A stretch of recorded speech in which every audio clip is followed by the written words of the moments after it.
Tak, Luky, připravit říkal. Jo. Já to odstartuju. 3, 4. Tak, prosím. V jedné mořské pustině ztroskotal parník v hlubině. Jenom 3 malé citronky zůstaly na hodině. Ryba, roba, ryba, roba, ryba, roba, čup, čup. Ryba, roba, ryba, roba, ryba, roba, čup, čup. Ryba, roba, ryba, roba, ryba, roba, čup, čup. Zůstaly na hodině. Jeden jim povídal, přátelé, netvaře se tak kyselé.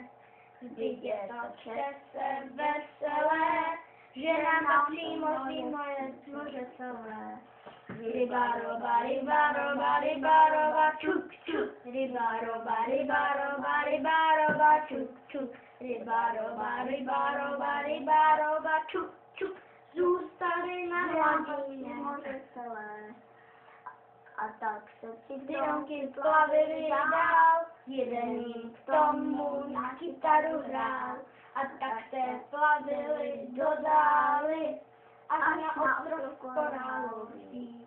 Ryba, roba, ryba, roba, ryba, roba, čup, čup. Ryba, roba, ryba, roba, ryba, roba, čup, čup.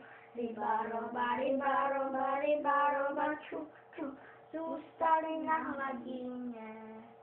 Tam je však stihla nehoda zlá, byla to mořská příšera.